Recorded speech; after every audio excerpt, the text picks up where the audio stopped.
విజయ్ కుమార్ గారు చెప్పండి. ఇప్పుడు వాస్తవానికి జ్యోష్ణ గారు, నాకు ఈ కాంగ్రెస్ నాయకులను చూసినట్లయితే, ఈ ముఖ్యమంత్రిని చూసినట్లయితే నాకు నిజంగా జాలనిపిస్తుంది. అంటే బీజేపీ ఒక సభ్యుడు పార్లమెంట్లో ఒక క్వశ్చన్ అడిగిండు. ఈ రాష్ట్రంలో ఉన్నటువంటి 2014 నుంచి 2023 వరకు ఉన్నటువంటి అప్పులు ఏం చెప్పేసి అంటే, ఇది చూడండి, ఇది లోక్సభలో ఇచ్చినటువంటి రఘునందన్ రావు గారు క్వశ్చన్ అడిగితే ఆ ప్రశ్నకు అధికారికంగా ఫైనాన్స్ మినిస్టర్ గారు నిర్మలా సీతారామన్ గారు ఇచ్చినటువంటి జవాబు ఇది కండ్లుండి చూసే పరిస్థితి ఉందా లేదా నాకు తెలియదు. కండ్లుండి చూడలేని కబోదులా వాళ్ళు మరి అర్థం చేసుకోవాలి. ఏ సన్నాసైనా మెడక మీద తలకాయ ఉన్నాడు ఎవడైనా ఇంత అబద్ధాలు, పచ్చి అబద్ధాలు మాట్లాడవచ్చా? ఇంక ఎన్ని రోజులు ఇట్లా ఈ సద్ది ఏడుపు ఏడుస్తారు మీరు? ఇట్లా ఏడ్చి మీ కళ్ళు వాస్తాయి తప్ప మీరు ఏం సాధించేది లేదు. మీరు ఏ రకమైనటువంటి బుకాయింపులు చేసినా ప్రజలు నమ్మేది లేదు. మీ ఎపిసోడ్ క్లోజ్ అయిపోయింది. మేడం గారు, ఇప్పుడు దాదాపుగా 3,50,00,000 రూపాయల అప్పులు తీసుకుంది తెలంగాణ ప్రభుత్వం అని చెప్పేసి కేంద్ర ప్రభుత్వం చెప్తా ఉంది. ఇక్కడ ఒకవైపు 3,50,00,000 కోట్ల రూపాయలు అప్పు తీసుకుందని చెప్పేసి చెప్తా ఉంది. ఏది తెలంగాణ ప్రభుత్వం, కేంద్ర ప్రభుత్వం చెప్తా ఉంది. ఒకవైపు ఆర్బీఐ చెప్తా ఉంది. మళ్ళీ ఏ లెక్కలతో తీసుకొని 8 లక్షల కోట్లు అని చెప్తారు? అంటే ఎవరిని పిచ్చి వాళ్ళని చేస్తారు అలా? ఎందుకు ఇట్లా ప్రజలను తప్పుదారి పట్టిస్తారు? గ్యారెంటీ అప్పులు, అన్ని అప్పులు, ఇవన్నీ ఏమి యాడ్ చేయకుండా మధ్యలో మాట్లాడదని చెప్పండి.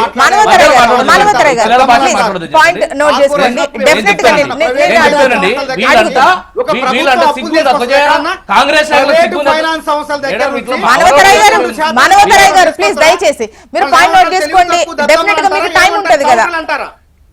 ఒక్క నిమిషం కాదండి విజయ్ గారు ఇట్లా చిల్లర ఎందుకు మాట్లాడుతుంటే గ్యారంటీ కేంద్ర ప్రభుత్వం ఇచ్చినటువంటి అన్ని లెక్కలు లేస్తేనే 3,50,000 కోట్లు అయిపోయింది. ఇది 3,50,000 కోట్లు 5 లెక్కలు.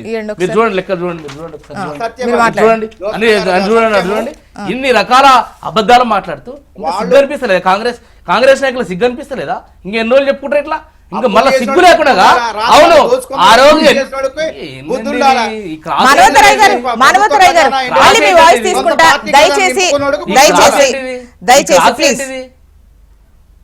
కాంగ్రెస్ అంటే క్రాస్ అయిపోయింది. ఇదంతా ఎదురుదాడి చేయడం ఏంది? అంత పిచ్చి లెక్కలు, ఇది కుక్క లెక్కలు, ఇవన్నీ కాకి లెక్కలు, ఇవన్నీ పిచ్చి చేస్తారా వేసుకుంటా. నేనేమంటున్నా అంటే ఎన్ని రోజులు ఏడుస్తారు మీరు? ఇంకా మీరు సిగ్గు లేకుండా ఎట్లా మాట్లాడతారు చూసినాం. అవును, ఆ రోజు హామీ ఇచ్చినాం, ఎన్నికల సందర్భంగా హామీ ఇచ్చినాం. ఇప్పుడు ఆ ప్రజలు అర్థం చేసుకుంటారు. ఎట్లా మాట్లాడతారు ప్రజలు చూస్తాం. వరంగల్ రైతు డిక్లరేషన్ లో ఎకరాకి 15,000 రూపాయలు ఇస్తా ఉన్నారు, మోసం చేశారు, అన్యాయం చేశారు. నాకు ఏం విజయ్ కుమార్ గారు, ఒక్క నిమిషం. మానవతర గారు, మీరు అన్ని నోట్ చేసుకోండి. అన్నిటికీ మీకు సమాధానం చెప్పే అవకాశం ఇస్తున్నాం. మీరు ప్లీజ్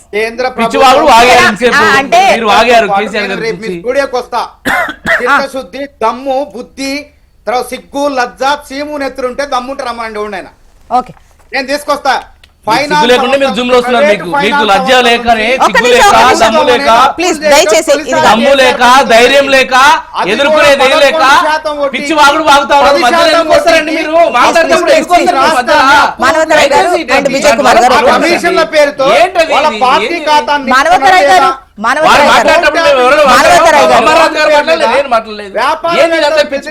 పార్టీ ఖాతాలో వేసుకుని కాదా? ఎవరి సోనియా గాంధీకి, రాహుల్ గాంధీకి 1000 కోట్లు ఇస్తాయా? నీ ముఖ్యమంత్రి అప్పులు మొత్తం తెలంగాణ సంపదని 1000 కోట్ల రూపాయలు కాంగ్రెస్ పార్టీకి అప్పులు ఉన్నాయని చెప్పేసి రాహుల్ గాంధీకి 1000 కోట్లు ఇవ్వడానికి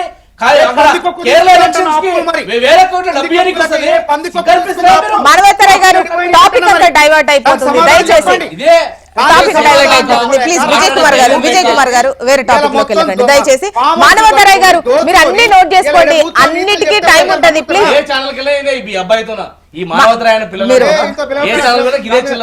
దయచేసి విజయ్ కుమార్ గారు ప్లీజ్.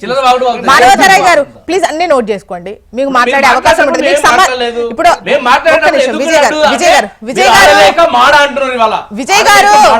విజయ్ గారు ప్లీజ్. విజయ్ గారు వచ్చినప్పుడు నన్ను పిలవకండి దయచేసి డిబేట్ కి. మీ అన్ని ఇద్దరికి టీవీల్లో ఒకరికొకరు బ్యాన్ పిలవద్దని నాకు చేశారండి. అర్థమైందండి. ప్లీజ్ అన్ని మీ టీవీల్లో ఇద్దరికి బ్యాన్ ఒకరికొకరు చేశారు విజయ్ కుమార్ వాళ్ళు అని. ఉన్నప్పుడు మిమ్మల్ని ఆల్మోస్ట్ లేకుండా చూస్తాము. ప్లీజ్ అన్ని టీవీల్లో బంద్ చేశారు. ప్లీజ్ ప్లీజ్ పిలవట్లే ఎవడు కూడా. విజయ్ గారు నేను విజయ్ గారు డిబేట్ ఒకసారి మీరు ప్లే మానవతరాయ్ గారు మానవతరాయ్ గారు మీరు అధికార పక్షాలు ఒక్క నిమిషం విజయ్ గారు ప్లీజ్ దయచేసి ఒక్క నిమిషం. మానవతరాయ్ గారు ఆల్మోస్ట్ అధికార పక్షానికి 2 పార్టీలకు సమాధానం చెప్పాలి. నేను అడిగే వాటికి సమాధానం మీకు ఎక్కువ టైమే ఉంటుంది, ఇస్తున్నా కూడా మీరు అన్ని నోట్ చేసుకోండి, వాటి అన్నిటికీ మీరు సమాధానం నాకు ఇచ్చినప్పుడు చెప్పండి. ఆయన అడ్డుపడుతుందా లేదా? ఏ అబద్ధపు లెక్కలు చెప్తుంటే మీరు మరి చెప్పండి కరుగాచి అవి మొదలుపెట్టాలి. జనానికి అబద్ధపు వాస్తవాలు లెక్కలు తెలవాలి. అని చెప్పేసి మీ టర్మ్ లో మీరు చెప్పేసేయండి. ఇది నిర్మలా సీతారామన్ గారు పార్లమెంట్ లో ఇచ్చినటువంటి ప్రశ్నకి ఆన్సర్ ఇది అబద్ధమని ఎట్లా చెప్తారండి? చెప్పండి, చెప్పండి. ఇది అబద్ధమని ఎలా చెప్తారు మీరు? మీ లెక్క ప్రకారం కాంగ్రెస్ అధికారంలోకి వచ్చిన తర్వాత ఎంత తప్పైందో ఒక్క నిమిషం మానవతరాయ్ గారు అసెంబ్లీకి రాకుండా ప్లీజ్